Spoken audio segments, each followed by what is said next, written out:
Nyami Nyami, the river serpent heart. Welcome, friends, to another story from our series African Myths and Faith, Stories for Kids and Neat Adults. Today, we travel to southern Africa, to the lands of the Shona people in Zimbabwe. This story is about Nyami Nyami, the river serpent heart, a mighty spirit who watches over the Zambezi River and all who live along its banks.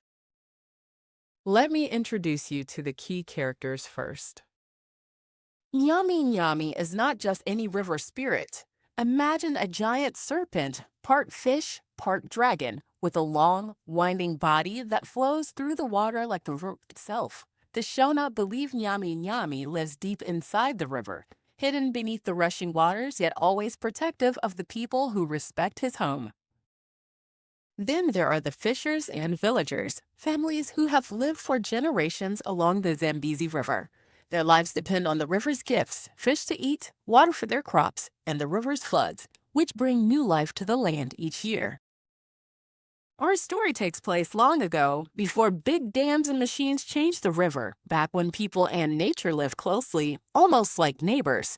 But as you'll see, this relationship needed respect and understanding. The story begins with the annual floods. Now, if you've ever seen a river flood, you know it can seem scary, water rising fast, sweeping away things in its path. But the Shona people knew the floods weren't just dangerous. They were a natural part of the river's rhythm. They called on Nyami Nyami to protect them, to guide the floods gently through the land. There was a fisherman named Temba, a young man who loved the river more than anything.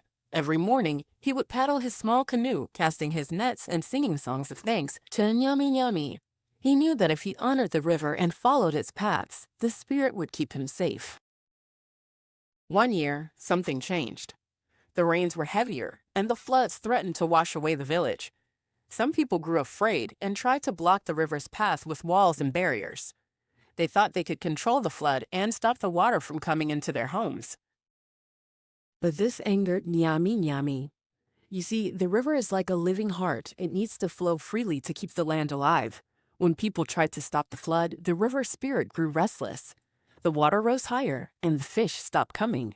Timba noticed this and worried for his village. He decided to ask the elders what to do. The elders told him the old ways must be remembered to respect the river's path and let the floodwaters spread in certain safe zones. These were special areas where the water could flow without harming homes, places where the land would drink and grow fertile again. So Timba gathered the villagers and shared what he had learned. Together, they made a plan. They drew maps of the river and marked the safe zones where floods could flow freely, fields and forests that could soak up the water without damage. They moved their homes and farms outside these flood zones, making space for the river to breathe. As they honored Nyami Nyami's wishes and respected the river's path, something wonderful happened. The floods came, but now they were gentle and life-giving. Fish returned to the waters, crops flourished, and the village thrived. Timba's story teaches us an important lesson. Nature works best when we live with it, not against it. Rivers, like people, have their own ways and rhythms. When we listen and respect these, everyone benefits. Here's a little activity you can try at home or with your friends. Draw a map of your local river, stream, or even a small creek. Mark the areas where the water flows the strongest during rains. These might be the safe zones where floods can happen without causing harm. Think about how people and animals can share this space peacefully. Remember, just like Timba and his village, when we respect the rivers and waters around us, we help keep the world healthy and full of life.